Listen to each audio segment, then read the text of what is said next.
This is Sydney. And I'm Cher. And each week we get together to share with you a message of hope. It is through our own study and our personal experiences that we offer the reminder to not only seek the light, but be the light. You can find peace, and there is hope. And as long as one of us is slightly caffeinated, there will be laughter. Today's topic is defeating discouragement. That was Sydney on the button. DJ CB. Oh, gosh. And we're so glad you're here. I'm forging my way through the tip top. I'm living my life through the drip drop. Are we good? Yeah, we're good. I've drank a lot of caffeine this week, but none of it's kicked in. What if it kicks in right now? All of it. Ben once told me, and by once I mean like 24 hours ago, that he's concerned about how much caffeine I drink. And I was like, why don't you straight up ask for a divorce? Like, stop beating around the bush. Like, hey, your caffeine intake is concerning, is the same as I want to divorce you to me. I mean, I don't want to get in the middle of your marriage, but I think you might have jumped to a few conclusions. You do? Yeah. Okay, but in all seriousness, today we're going to defeat discouragement. I'm just going to be really honest. I did not like this topic. Do you know why? Tell me why. It was discouraging. That's why. I don't like dwelling on things that I don't have or that I want, or why can't I feel better like right now or more quickly, or why am I not taller or skinnier or funnier or richer or whatever. That's discouraging. I agree. And I didn't like this topic for a different reason, but similar, because I feel like every time we have a topic, our life kind of aligns with that topic. You are correct. So this week, I think naturally I've been very discouraged several times in preparation. God's like, I'll prepare you for this topic by discouraging you and putting you into a complete low funk. You're welcome for content, for likes, for subscribes. You can feel sad. I would agree with that. I think that yours was interesting with your dumpster. Yeah, I was trying to clean, which is the problem. Discouragement comes because we have these high expectations of who we should be, how our house should look. We have high expectations of how we want our life to be, who we want to be, how we want to look. And then we fail to reach those ideals in our head. And so we feel discouraged. So I think me getting a dumpster to help with fall cleaning and then having life happen has been very discouraging. I'm like, I'm trying to get my life together. I'm trying to Jordan Peterson clean my own house so I could help others organize their house. And it was just like, here's a rainstorm. We got a rainstorm the first day. They parked it too close, so I couldn't open it. And you know what? Can I just say, I called them to say, when you dumped off the dumpster, you parked it so close to my garage that I can't open up the door. And I kept apologizing. And I thought, I've got to change this about me. I was like, I'm so sorry that I'm calling. I'm so sorry, but it was parked too close to my garage. I'm really sorry that my garage was right there. I'm so sorry that we built a garage right there because now it's in the way of the dumpster. And I'm sorry that you're going to have to come back and move it. And I'm sorry that I exist and I'm breathing and I'm talking right now. I'm so sorry. And I thought, I think there should be some changes in my life.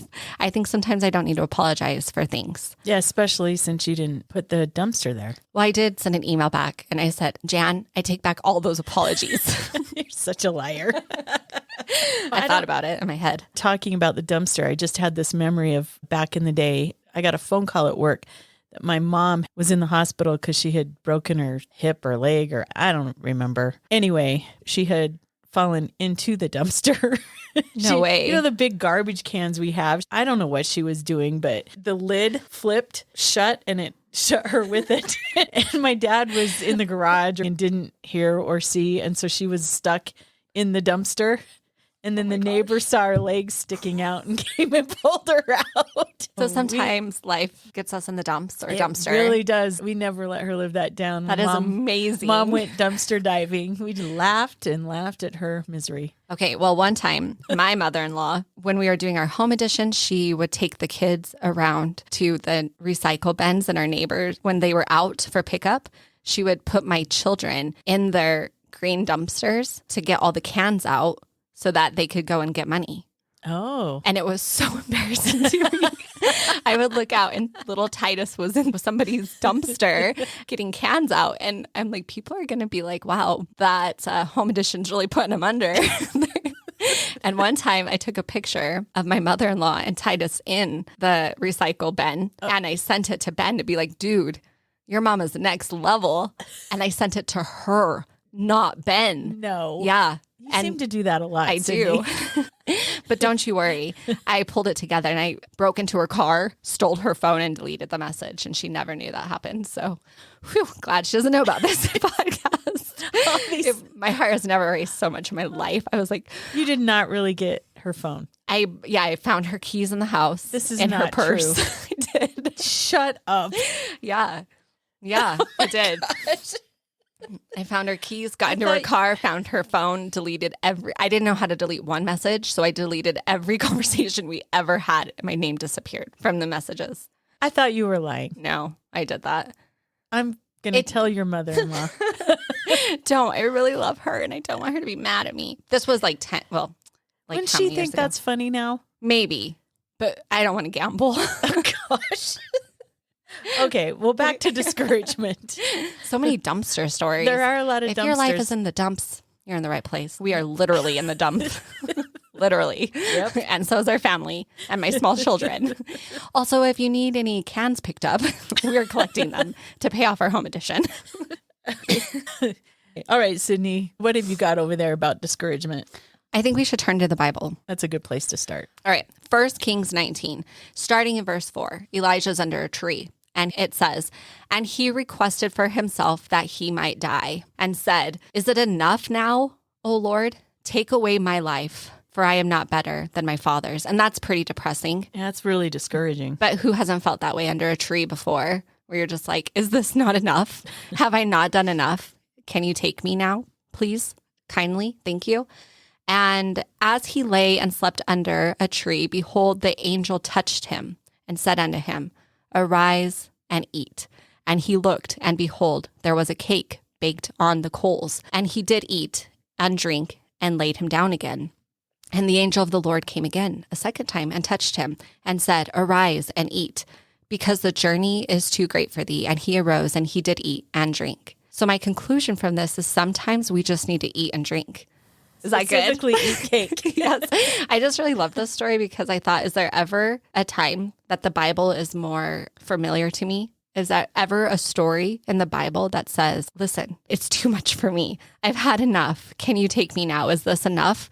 And then wouldn't it be great if an angel was like, sure, wake up, have a little cake, have a little drink. And it doesn't say what the drink is, but I'm assuming it's not water. Mm-hmm. That's a good assumption. Yeah. So you have what, like a cocktail, probably?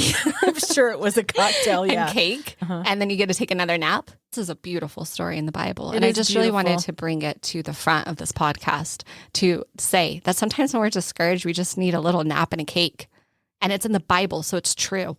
That was really good insight. We're going to end now and have some cake. I brought some. It's in my fanny pack. Hold on. I don't want anything out of your fanny pack. Fanny packs are very stylish now, but they're not called fanny packs. They're like strap bags. I didn't know that. I Googled it the other day so that when I text my friend, I didn't sound untrendy. I didn't want to discourage her with our friendship, that she'd be like, so sad that you're stuck in the 2003s, which I am. Okay, but in all seriousness, when it comes to discouragement, so often it's because we have such high expectations for what we want and what we want things to be like, and we try to get there and we are failing. And so the discouragement is coming because it feels like we're failing all the time. And so maybe we are supposed to lower our expectations. Isn't there something else in the Bible about lower your expectations? No, lower than lower, lower than that. I think it's the Psalms or something. Definitely in Psalms. Yeah, right after the cake and the nap part. Yeah.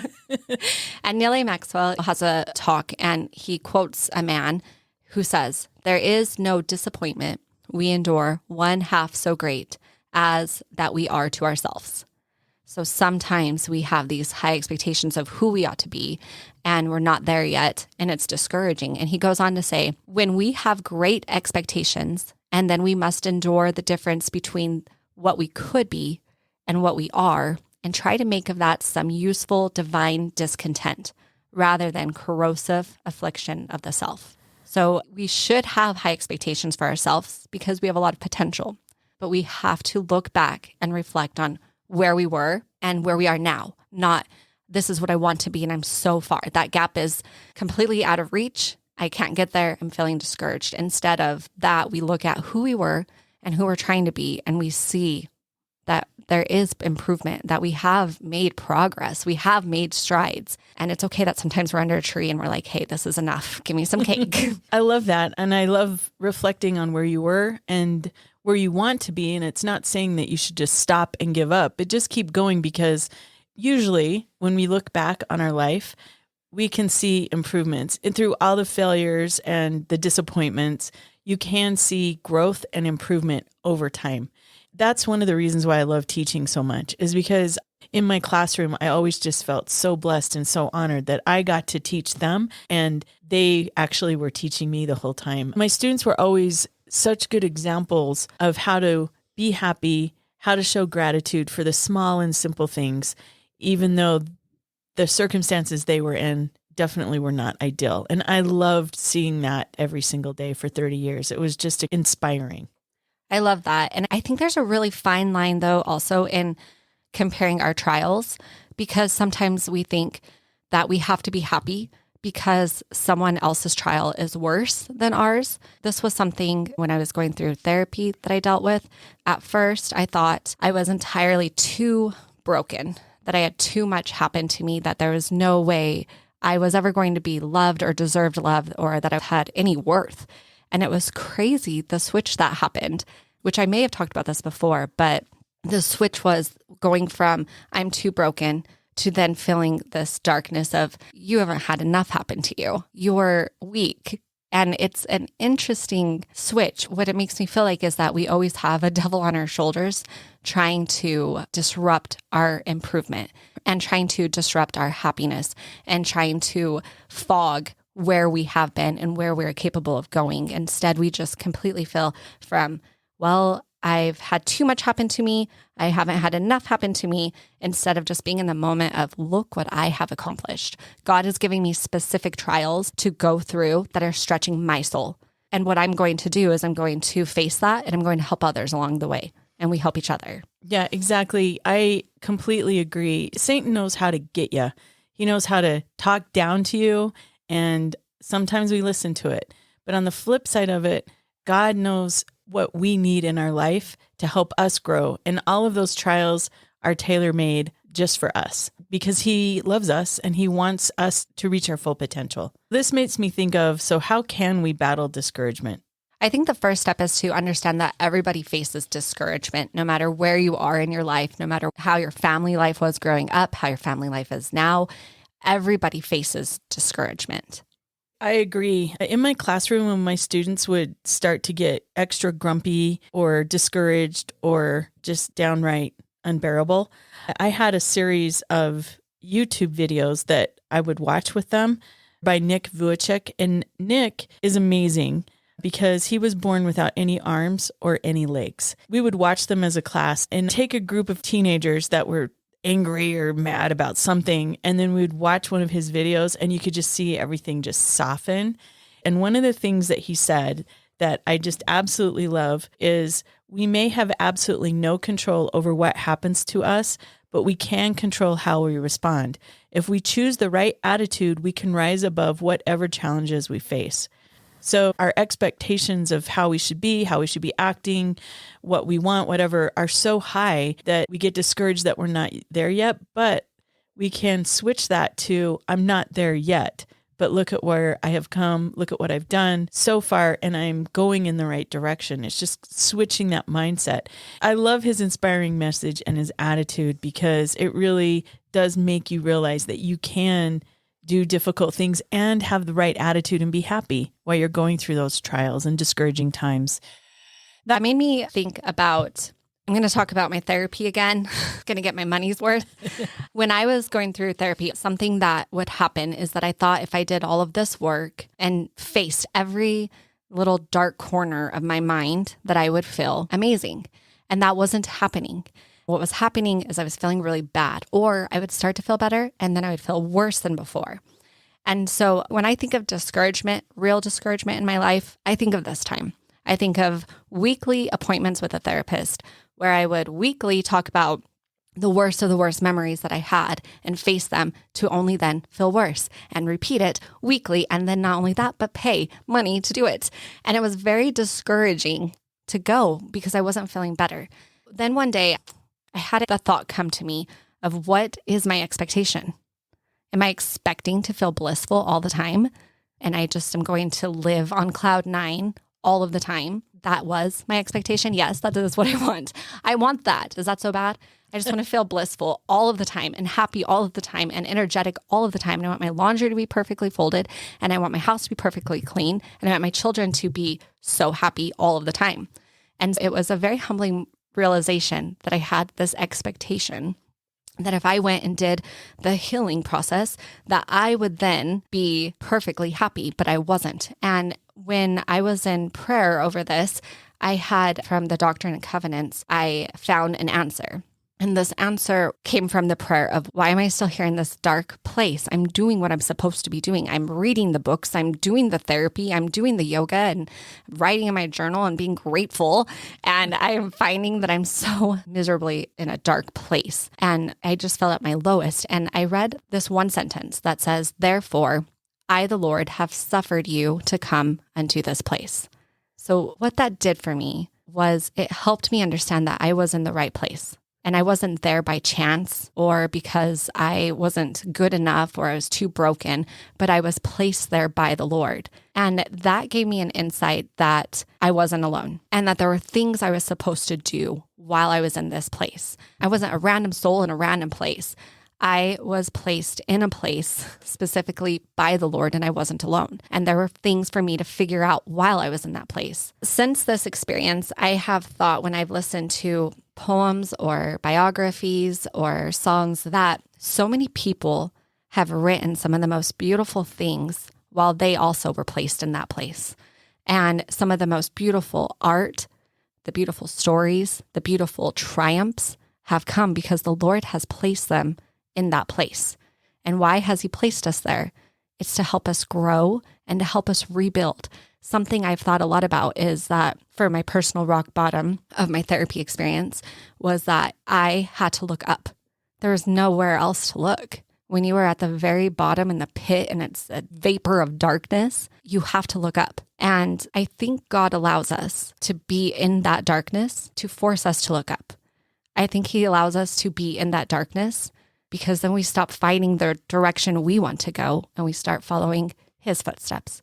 He allows us to be in that darkness because he doesn't want us to use our hands. He wants us to remember his son's hands and he wants us to use his sight. And he places us there to help us get to where we want to be. And that takes me to one of my most favorite art works this year, a song that really touched my heart. I've listened to it so many times. Warning for those who don't like swearing. He swears. And he swears passionately in the song. So it might not be for you. You might just want to hear this one part of it. But if you really enjoy enthusiastic swearing, it might just be exactly what you want. But the song is Hyren, and it's a battle of his subconscious. And the artist has gone through a lot of mental illness and autoimmune illnesses. So whenever I hear something that is so beautiful, I feel like that person wrote this when they were placed by the Lord in darkness. It's a 10-minute video, but at the end, he says, but just as sure as the tide starts turning, just as sure as the night has dawn, just as sure as rainfall soon runs dry when you stand in the eye of the storm, I was made to be tested and twisted. I was made to be broken and beat.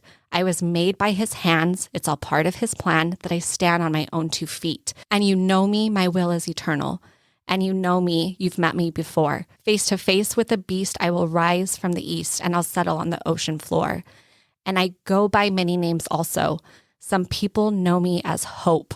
Some people know me as the voice you hear when you loosen the noose of the rope. And then after the song is over, he talks about, you said the word soft in the story with your students, that they would soften. So I have to share this part too, which I wasn't planning on, but I really like it. At the end, he talks. And he shares a little bit about his story and what he's been through and where he is. And he said, as I got older, I realized there were no real winners and there were no real losers in the psychological warfare. But there were victims and there were students. It wasn't David versus Goliath. It was a pendulum. eternally swaying from the dark to the light. And the more intensely that light shone, the darker the shadow it cast. It was never really a battle for me to win. It was an eternal dance. And like a dance, the more rigid I became, the harder it got. The more I cursed my clumsy footsteps, the more I struggled. So I got older and I learned to relax and I learned to soften, and the dance got easier. And this eternal dance that separates human beings from angels, from demons, from gods. And I must not forget, we must not forget that we are human beings. Now, I love that. I find it to be incredibly beautiful, but we must remember that we are all human beings and we're in this together, and that we are often placed by the Lord in situations to help us become who we're supposed to be. One of the things that I thought of while you were reading that is how often when things are going good and everything is great and everything's just falling into place, do we call home, so to speak? Do we get on our knees and we pray to our Heavenly Father? So I just think of how many times when things are going good, maybe we don't call home as often. But when we have trials, how often are we on our knees pleading for help? And that is when we realize how much we need our Savior in our life to really drag us through some of these discouraging times that we might face. Also, something else that you mentioned is about how you get softened. Your whole attitude changes. As I reflect on my life, I definitely can see that. When you're younger, you have this attitude like, oh, I can do this. And then as you get older and you kind of get beat up a little bit, your whole attitude softens where you realize, well, you know what? Maybe you're not all that.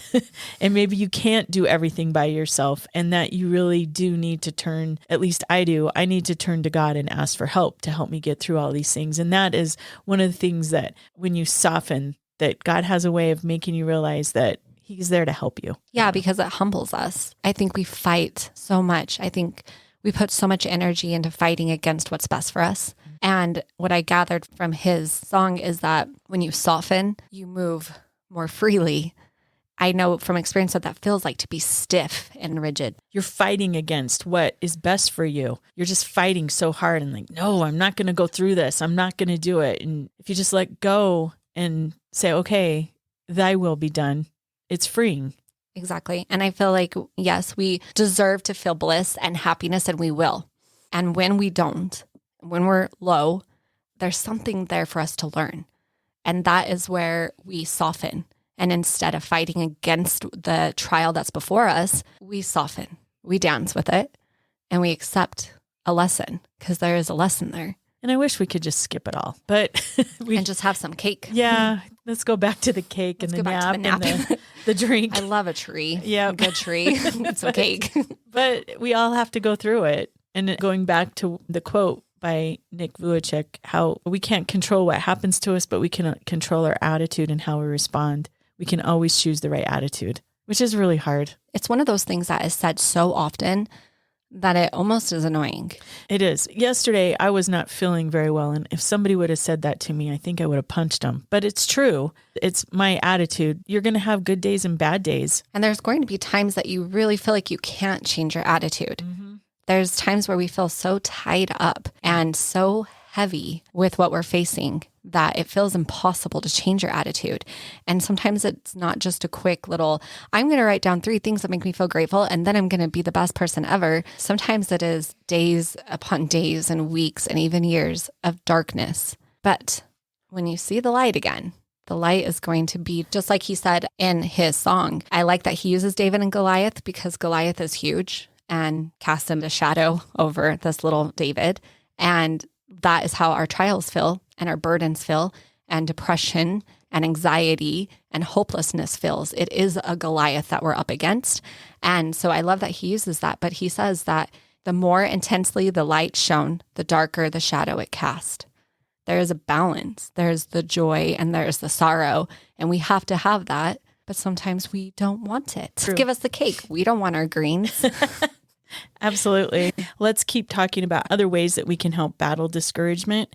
I think we've talked about this one before, but one of the things that has really helped me is Marjorie Pay Hinckley said, the only way to get through life is to laugh your way through it. You either have to laugh or cry. I prefer to laugh. crying gives me a headache. I love that advice that she gave because I have really felt that. I know that having a stroke isn't the funnest thing, but I will have to admit my family, we've found a lot of good humor in some of the things that have happened.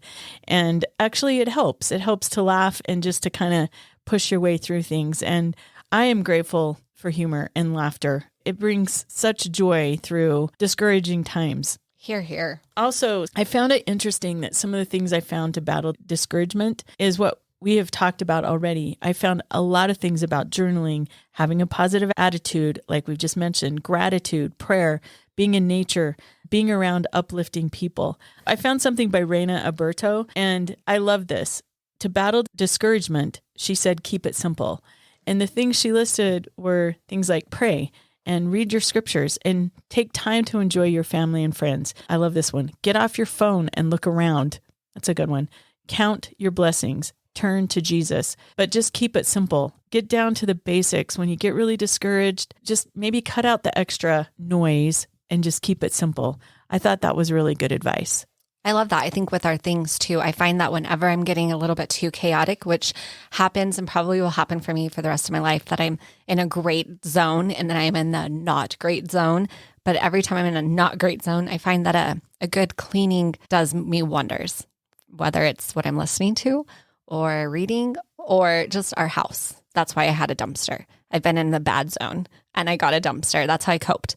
And I filled it up with things we don't need, but I recycled too. I recycled. Don't judge me. We're judging you either way, whether you recycle or don't. We're I judging. wasn't totally wasteful is the point. I don't need your judgments. I have my own.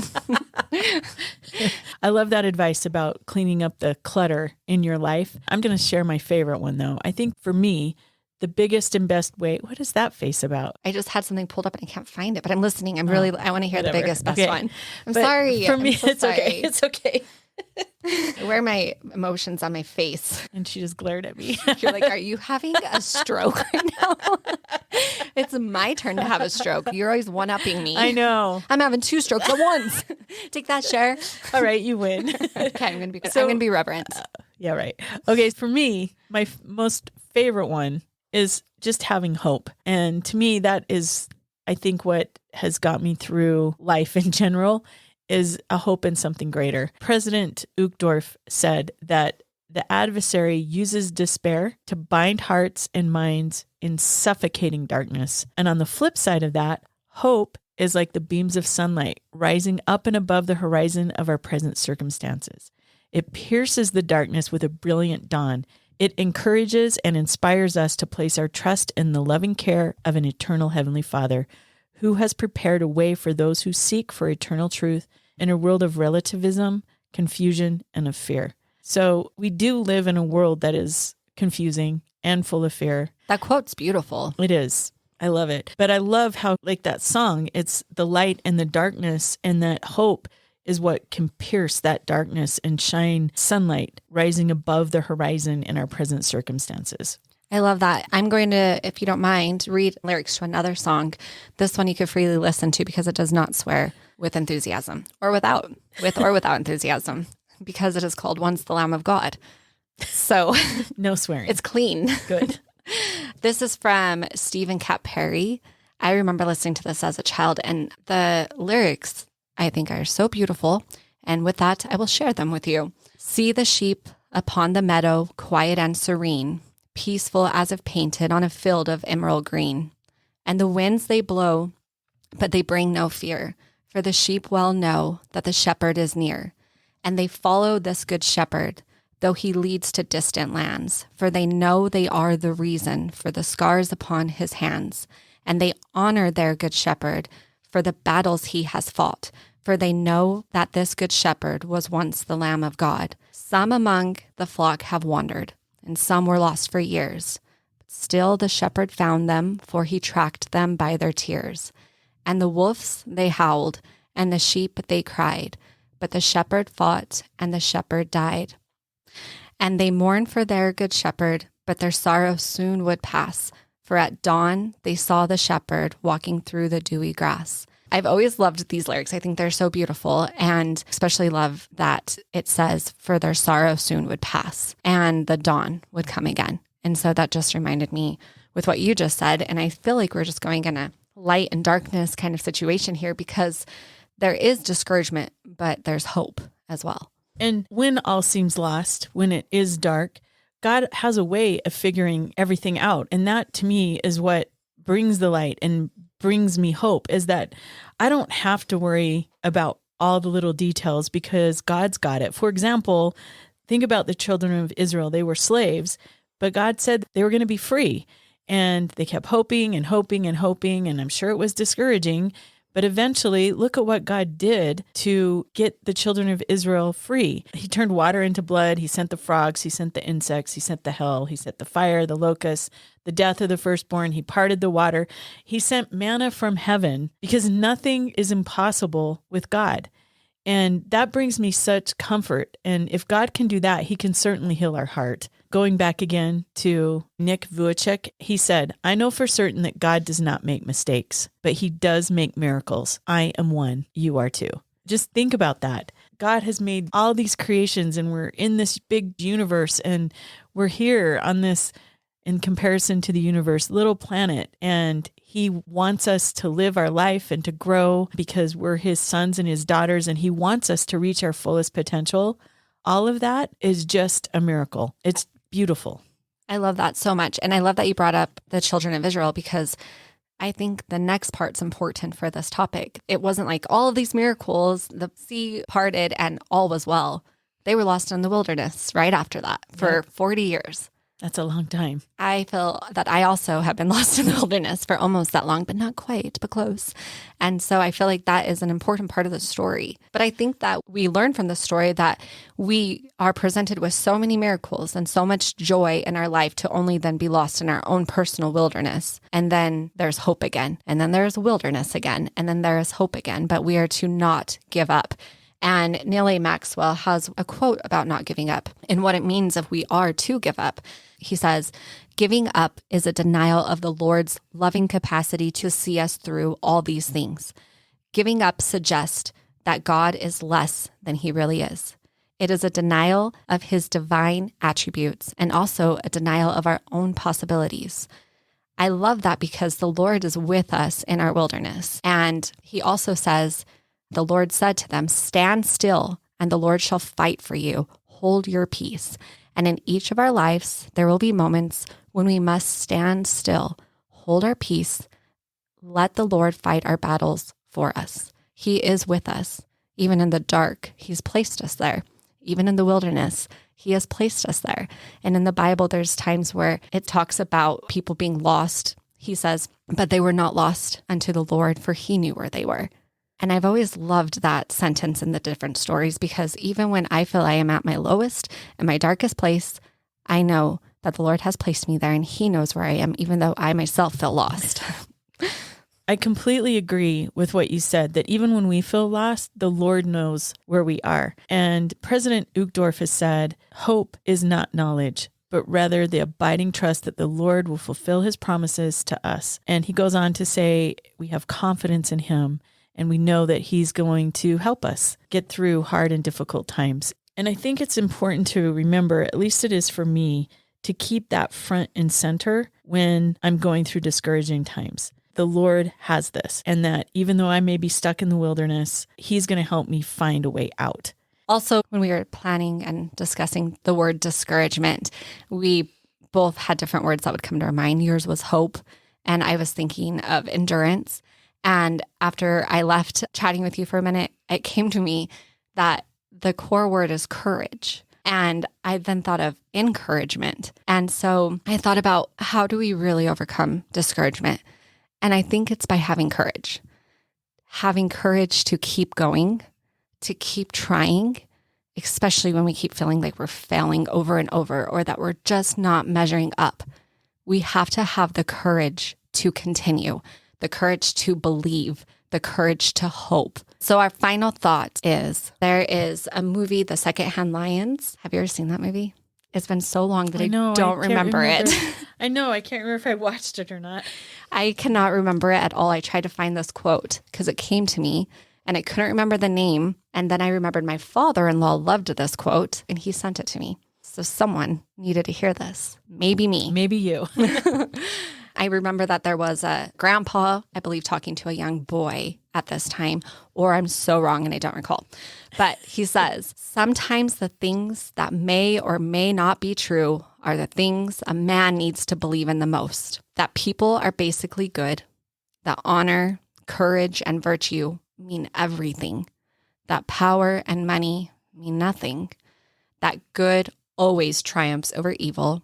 And I want you to remember this, that love, true love never dies. You remember that, boy. You remember that. Doesn't matter if it's true or not. You see, a man should believe in those things because those are the things that are worth believing in.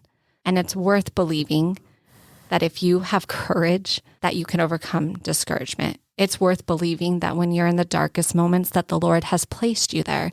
And not only that, but he is there with you. And that if you have the courage to keep going, the lightness is going to win. For our challenge this week, we challenge you to pray for courage, that you will have the courage to face your trials and that you'll have the courage to turn to God and ask for help. We also challenge you to pray for hope that you can get through it, and hope and belief that God is and will help you. He has a plan and he has it all figured out.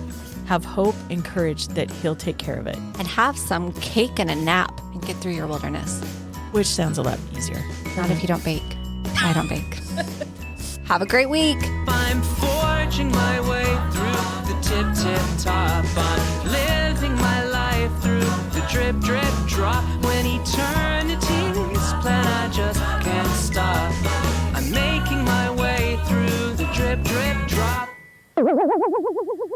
It's blooper time. All right, in 1 Kings 19, I came across this and I thought this might be a good foundation for what we're going to talk about. This is talking about Elijah, and he says in verse 4, but he himself went a day's journey into the wilderness and came and sat under a juniper. Sorry, I'm reading too fast. Let me start over. Okay. Don't put my mistake in there. I can't handle it. Okay, verse 4. Verse 4. But he himself went a day's journey into the wilderness and came and sat down under a juniper. We're so good at this. I'm so good at reading. I think if reading wasn't part of podcasting, I'd do better. Stopped reading in 2nd grade. Okay. I'm doing this one more time. Okay. Laughter out. Okay. All right. I'm going to change this a little bit. All right. So this is in 1 Kings 19 in verse 4. Elijah is under a tree. And it's, oh my gosh. I think we've lost all hope. We'll move into dumpsters and we'll live there. We'll just die in a dumpster. We'll collect cans and say juniper trees. I'm not going to say juniper. Okay, don't. Okay, don't laugh. See me back to 3rd grade. Every time she'll ask me to read out loud. Okay. All right. So, are we good? Let me do a shimmy or something. Get this out. Okay. All right. So, I'm going to start all over. Thanks for joining us.